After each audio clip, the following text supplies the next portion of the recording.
ಅಂತೂ 2 ವರ್ಷಕ್ಕೊಂದ್ಸರಿ ಸವಾಲಿನ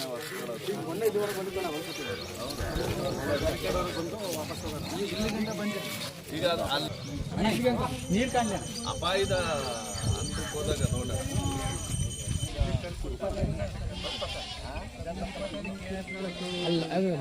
ಕ್ಯಾಚ್ಮೆಂಟ್ ಏರಿಯಾದಲ್ಲಿ ಮಳೆನೂ ಕಡಿಮೆ ಆಗಿದೆ.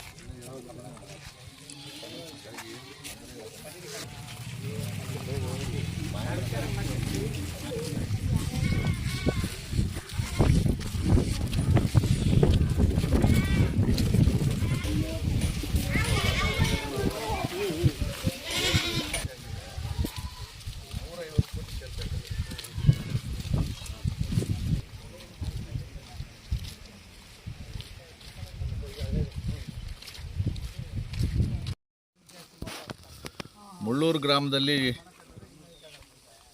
ಪ್ರವಾಹದ ಬಗ್ಗೆ ಪರಿಶೀಲನೆ ಮಾಡಲಿಕ್ಕೆ ಅಂತ ನಾನು ಬಂದಿದ್ದೆ. ನಿನ್ನೆ ದಿನ ಸ್ವಲ್ಪ ಅಪಾಯದ ಹಂತಕ್ಕೆ ಬಂದಿತ್ತು ಅಂತ ಇಂಜಿನಿಯರ್ಗಳು ಮತ್ತು ಅಧಿಕಾರಿಗಳು ಹೇಳಿದ್ರು. ನಿನ್ನೆ 2,10,000 ಕ್ಯೂಸೆಕ್ಸ್ ನೀರನ್ನು ಬಿಟ್ಟಿದ್ರು. ಸೊ ಆ ಟೈಮಲ್ಲಿ ಒಂದಷ್ಟು ಅಪಾಯದ ಹಂತಕ್ಕೆ ಬರ್ತಾ ಇದೆ ಅಂತ ಗೊತ್ತಾಗಿ ದಾಸನಪುರದಿಂದ ಒಂದು 160 ಜನರ ಮಹಿಳೆಯರನ್ನ, ವಿಶೇಷವಾಗಿ ಮಹಿಳೆಯರು, ವಯಸ್ಸಾದವ್ರನ್ನ ಕೊಳ್ಳೇಗಾಲದಲ್ಲಿ ಕಾಳಜಿ ಕೇಂದ್ರಕ್ಕೆ ಶಿಫ್ಟ್ ಮಾಡಿದ್ದಾರೆ ರಾತ್ರಿ. ಅದು ಬಿಟ್ಟರೆ ಈಗಾಗಲೇ 6 ಕಾಳಜಿ ಕೇಂದ್ರಗಳನ್ನು ರೆಡಿ ಮಾಡಿ ಇಟ್ಕೊಂಡಿದ್ದಾರೆ. ಇವತ್ತು 1,80,000 2 ಕಬಿನಿ ಮತ್ತು ಕಾವೇರಿಯಿಂದ 1,80,000 ಬಂದಿದೆ, ಬಿಟ್ಟಿದ್ದಾರೆ. ನುಗ್ಗು ಜಲಾಶಯದಿಂದ ಒಂದು 10,000 ಕ್ಯೂಸೆಕ್ಸ್, ಒಟ್ಟು 1,90,000 ಕ್ಯೂಸೆಕ್ಸ್ ನೀರನ್ನು ನದಿಗೆ ಬಿಟ್ಟಿದ್ದಾರೆ. ಈಗ ಮುಳ್ಳೂರು ಗಮನಿಸಿದ್ರೆ ಇನ್ನೊಂದು 20-30,000 ಕ್ಯೂಸೆಕ್ಸ್ ನೀರು ಜಾಸ್ತಿ ಆದರೆ ಪ್ರವಾಹ ಆಗುತ್ತೆ, ಅದು ಹಳ್ಳಿಗಳನ್ನೂ ಕವರ್ ಆಗುತ್ತೆ.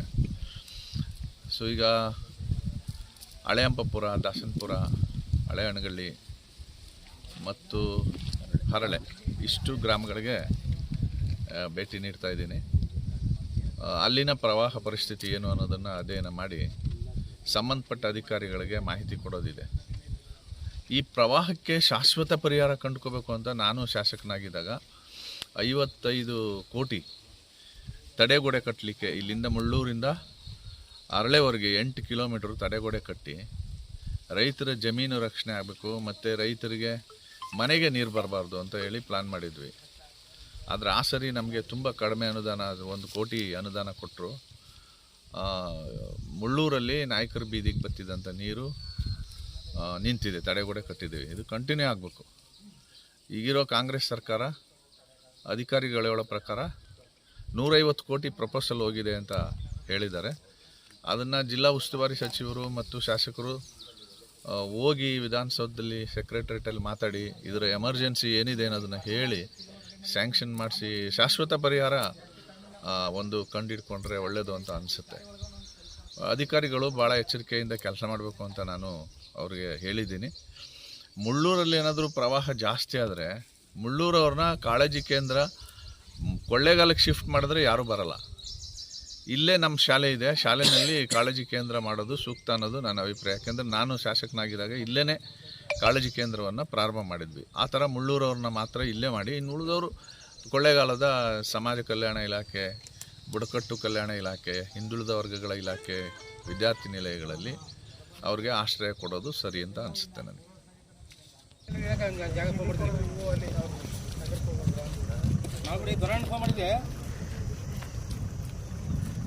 ಮಾಡ್ಬಿಟ್ಟು